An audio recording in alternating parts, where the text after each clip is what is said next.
This week we're talking about everything you need to know when it comes to new construction.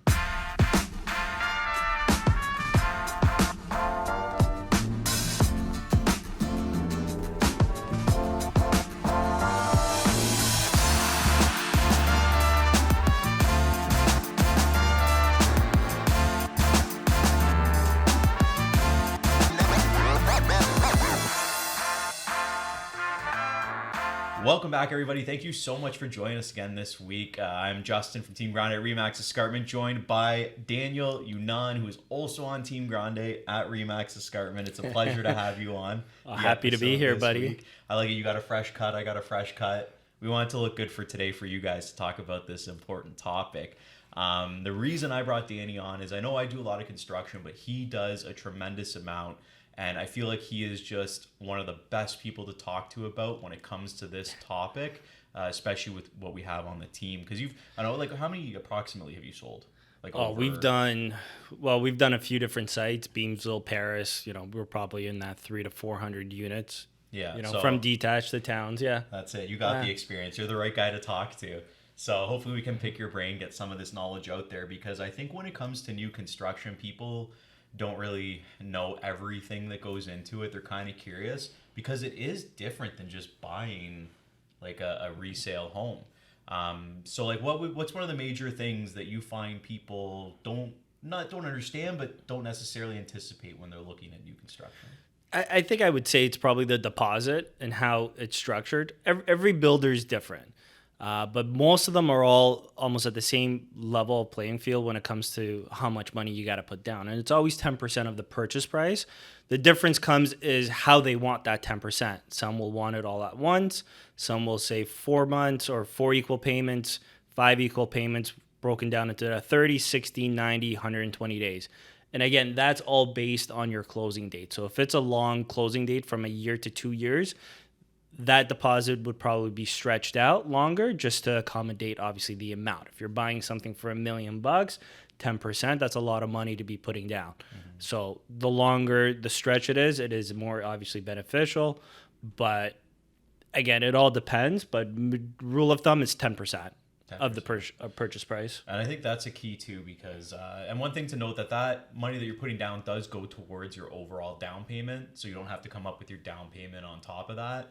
And like the interesting thing you said, it's not due all at once. So if you don't have the money yet, but you know you're going to have it in 4 months, that might be good to kind of plan that, okay, I need to come up with this. I don't just have to write a check today for like $100K. Yeah, what we've seen is a lot of people, if they have a house to sell, they typically will refinance that and pull the equity out and use it for the down payment because it is a large amount of money. Obviously, the first one is always due at signing, so you can't sign any paperwork without putting a consideration down, which is the money. So make sure you at least have $10,000 to $20,000 sitting around to put down for the first one, and then the rest of them are all post-dated checks. So again, another thing you need to have are checks. So that's another big thing that people forget. They come into the office or to the sales office, they don't have checks. You could get parents to sign for you or bring checks on your behalf until you get checks and swap them out. Again, every builder is different, but the one we work with typically allows you to swap the checks before the next payment. So you could also do a bank draft. They're never gonna say no. The checks you just gotta figure out how to get the money. The check. You know what? I don't even think I had a checkbook until my first purchase was a new build, and I think I actually went and got a checkbook because of that purchase. Yeah. Because I had to write the checks. That's hilarious when you think about it. Because we don't. I mean, if you're not really like in business or anything, what do you need checks for? Have a checkbook, especially our generation. But if you want to be an investor, you got to have checks. You got to get it ready, eh? And I know another thing that you had mentioned to me previously was the closing dates, because you get that carry-on form on closing, and you see like 4 or 5 different dates on that paperwork. Can you break down sort of what to look for when you're looking at those dates or what they mean? Yeah. So every obviously project site, there's already preset dates. The way Terrion breaks it out, when you have that first page where it has there's probably 10 dates. The first one is your tentative date. That's not a firm date. That's not the actual closing date, but that's the date that the builder will go off of. So when you're outside of that 90-day window, the builder could delay you up to 120 days. So what that second date is, that's the 120 days that they do delay you with, and then so on and so forth. So there'll be 3 to 4 of those type of dates. Now, below those dates, there's another set of dates. This is where it gets confusing because people are like, well, what are these dates? So those dates are the dates that if that date passes, the first date becomes firm and binding. So you don't need to contact your builder or the sales rep to say, hey, is this firm? Like, am I closing on this date? What's going on? The second it passes, it's automatically firm and binding. Your banker should know, your lawyers will know, everybody will know. So if you got delayed to the second date, then that second part is the same thing. If that date passes, that second date becomes firm and binding. So that's kind of how you have to go about it. And we always try to help people and try to, address those concerns because it is confusing. A lot of people don't know, and they see 100 dates, they don't know which one's their date. Yeah, exactly. And then a lot of times the builder, I don't know if it's a legal thing or just a courtesy, but I know generally they have to give you at least 90-day notice if they're planning to go from that first tentative date to the next one. Like if they're planning to move down, they have to give you some notification that they are extending it. I guess by that date on the bottom half, right? Absolutely. I mean, again, nothing's in our control. Like, COVID happens, multiple different things happen, strikes happen on site. When you have 2 years, 3 years away closing dates, anything can happen, especially in the construction world. So if they might be closer to that 90-day when they delay you. And I get it. Everybody gets upset because you're planning and you want to either sell a house, you need to get your financing all locked in, you got to get all that stuff done. So it does make it very difficult to plan. But at the same time, the builder's trying to do the best that he can to meet those deadlines as well, right? They're mass productions, so... Yeah, and I mean, you're saying that, like, you touched on a couple things that I know when you were talking about first getting the checks to the deposit. My first new build I actually bought with a refinance. I pulled equity out to purchase it. So that's a good option for people that if you think how you're going to get the money to purchase a new build, that's one way to do it if you have equity in your current home. And then another, when you're talking about trying to line up the closing date, I actually had it happen to me where I sold my place because I thought it was going to close, my townhouse I had on the Stony Creek Mountain. I sold my place and then that got pushed 3 months. So we just ended up moving in with my mom for 3 months. Which, it wasn't the worst thing. Yeah, it was pretty good. I liked having my laundry done again for me, so that was nice. But that, and then one other thing that I think is a huge expense that people don't anticipate with new construction is all the additional costs, because the additional costs with the new construction are actually, usually they're a lot bigger than just a regular resale property. Right, yeah. So a lot of times people aren't aware of those extra costs. Again, every builder is different, but majority of them either do one or two things. They either cap your levies, your utilities. Utilities are your hydro, your water connections to the house, cable connections to the house. So some builders will cap those at a cost. They'll say $10,000 for everything. If it goes over that, you only pay $10,000. If it's less than that, you only pay what that cost was. Some builders leave it open. If when you initially come to sign a contract, you always get 2 weeks for lawyer review and mortgage approval. So during those 2 weeks, you must do your mortgage approval so you could get that pre-approval letter or the firm approval letter to lock in those rates, obviously because the rates have gone up. Mm-hmm. So you want to lock in those low rates. And secondary, it's the lawyer review, because the lawyer review will look at the paperwork and find those costs. If those costs are high or if they're not capped, he's going to go out of his way and make sure they're capped. Or he's going to advise you of what you're buying and what you're moving into. We try to educate as much of the purchasers when they come into the sales office to understand what they're buying. But the second they leave that door, typically I've noticed they usually forget. Yeah. And then they forget to send it to the lawyer, or their lawyer's not in town, or they're out on vacation, whatever the case is. But it's very, very important for you, especially if it's your first time buying something that you're not aware of, those extra costs. And they could rack up. They could. If a levy pops up, that could be $5,000 to $10,000. And if it's not capped, that's coming out of your pockets. And you only see those costs at end of closing. You don't see them before closings, because you don't know, the builder doesn't even know till that time. Yeah. And they're about to build the house. So you just want to be prepared, and you want to have the most knowledge, knowing what you're buying and what you're going into. New construction is completely different than resale, But if you're educated enough to understand what you're about to buy, it's a smooth transition. Yeah, and that's it. I think a lot of people get super overwhelmed when it comes to new construction. Like you said, you forget to send it to the lawyer or your broker because you're just not.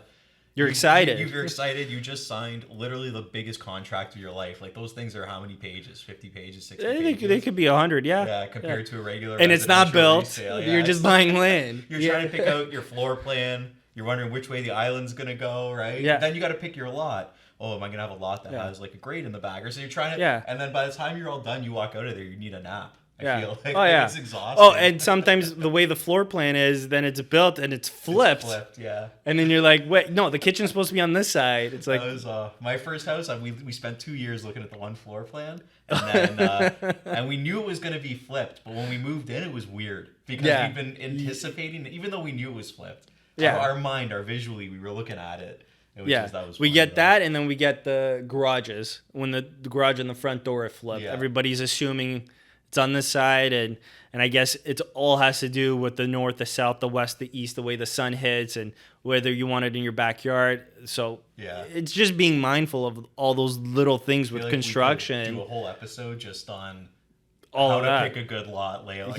Like that's pretty important for resale, right? I think a lot of people don't think about it. Walkouts, extreme lookouts, like there's so different multiple of different grading. I mean, that's a whole nother topic. Yeah, maybe we'll talk about that again in another episode.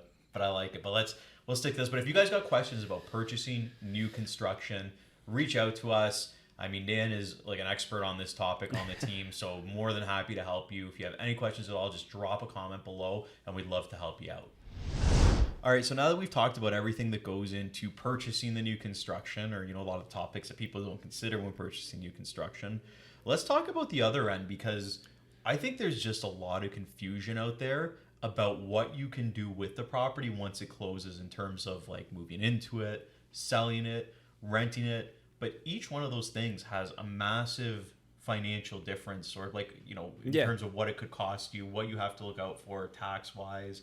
Like there's a lot of different options out there. So why don't we start with the one that's the straightforward one. You purchase a house, you're moving in, it's your primary residence. What implications are there with that? Nothing. So if it's strictly going to be your primary residence and you're moving into it, you have no intentions of renting it out or doing anything with it, especially the first year, whether you're flipping it, the HST is paid on your behalf by the builder. And that's usually done when you sign the affidavit at the lawyer's office stating that what your primary use of the property is, and you're letting him know you're moving into it. So they pay it on your behalf. It's included in the purchase price. And besides your closing costs, your fees, and your deposit, there's nothing else to be concerned about when it comes to that. Mm-hmm. So that's straightforward. Like primary residence, I guess, is the easiest, right? You're moving in, you're living in it, you're not selling it. Straightforward. Yeah. Where I guess it gets confusing is even if if it's your primary residence and you sell within a year, this is where I think people if you sell and they don't expect the bill that comes with it. Yeah, right? There's like at the end of the day, it's the CRA that's going to come out and audit you. If you sell it within like 6 months, 7 months, again, if it's out of your control and you're forced to sell it, whether it's relocation or a divorce or a split. When CRA audits you, I believe those are categories that they'll, look past. But if you're just doing it to flip, the CRA is not going to pay the builder his rebate when he files for it. They're going to come after you. So they're going to come after you for the rebate, and they're also going to add interest on it as well and late penalty. Mm-hmm. So and that rebate, that HST. Now I remember when I was buying mine, I think the HST then was actually capped at like $28,000 or something. It's around $30,000, but it all depends on your purchase price. So I believe if you're purchasing over $480,000, then it's a $24,000 rebate they would give back, and then you'd be out of pocket that $6,000. So if you go to sell within the year, essentially you've closed on it, paid your down payment, paid the legal fees, paid the levies.